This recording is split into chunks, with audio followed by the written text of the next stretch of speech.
नमस्कार प्यारे मित्रों, आधुनिक इतिहास की श्रृंखला में आप सभी का स्वागत है। यह आधुनिक इतिहास का तीसरा वीडियो है। इससे पहले 2 वीडियो हम लोगों ने आधुनिक इतिहास के देखे। इससे पिछले वीडियो में हमने डिस्कस किया था कि पुर्तगाली कंपनियां भारत में किस प्रकार आईं और कहां कहां पर अपनी फैक्ट्रियां स्थापित की, किस प्रकार अपने व्यापार के आधिपत्य को जमाया। और हमने आपसे चर्चाएँ की थी कि पुर्तगाल से कुछ गवर्नर भारत में व्यापार के उद्देश्य से आए थे। उनमें मुख्यतः 3 गवर्नर थे और इन तीनों पे आज चर्चाएं होंगे और हम देखेंगे कि पुर्तगाल की कंपनियां किस हद तक भारत में व्यापार को अपने उत्थान कर पाईं और किस प्रकार समाप्त हुईं। आइए चर्चाएं करते हैं।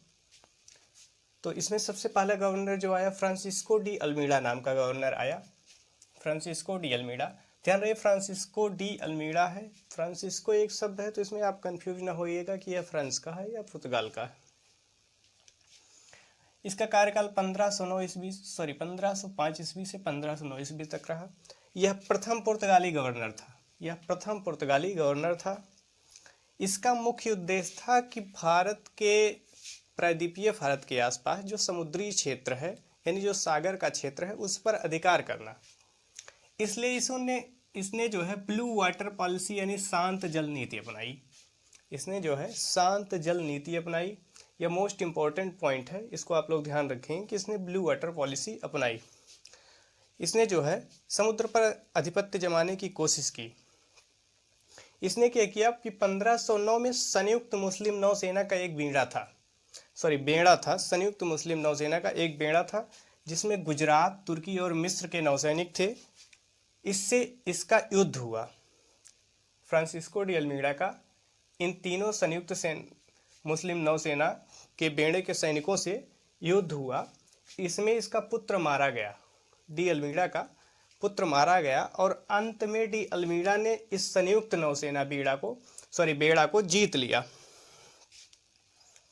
और जो है हिंद महासागर पर पुर्तगाली अधिकार जमा लिया और हिंद महासागर धीरे धीरे पुर्तगाली सागर के रूप में परिवर्तित हो गया। इसके बारे में मुख्य पॉइंट यहीं तक ही था। अब देखते हैं दूसरा जो है गवर्नर, अल्फांसो डी अल्बुकर्क। 1509 ईस्वी से 1515 तक। यह जो है पुर्तगाली साम्राज्य का वास्तविक संस्थापक माना जाता है, यानी भारत में पुर्तगाली व्यापार का वास्तविक संस्थापक माना जाता है। इसने आदिल शाही शासक से गोवा जीत लिया। गोवा जो आज हमारा है, इसने आदिल शाही, प्राचीन काल से ही हमारा ही था, इसने जो है आदिल शाही शासक से गोवा को जीत लिया। 1511 में इसने मलक्का, एक विशेष मंडी थी, वहाँ पर व्यापार बढ़िया तेजी से होता था, अच्छा व्यापार का केंद्र था। 1511 में मलक्का पर अधिकार कर लिया। 1515 में हरमुज पर अधिकार कर लिया। इसके बाद तीसरा नंबर आता है नीनो डी कुन्हा। 1529 से 1538 तक इसका कार्यकाल है। इसने जो है 1530 में जो कार्यालय था पुर्तगाल का, कोचीन वाली फैक्ट्री कोचीन में बनी थी, तो 1530 में कोचीन से कार्यालय अपना गोवा स्थानांतरित किया।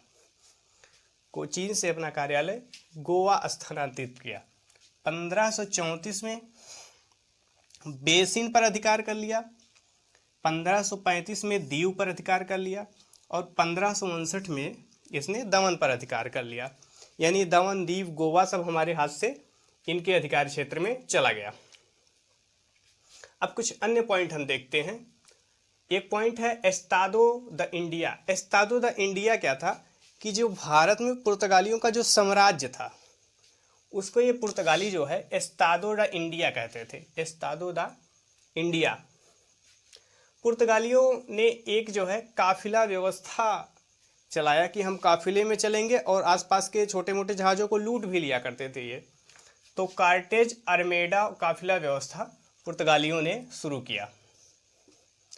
तीसरा पॉइंट, मुख्य पॉइंट इसमें यह है कि पुर्तगाली जो है अपने आप को सागर का स्वामी कहते थे, यानी जलीय क्षेत्र पे इनका अधिकार था।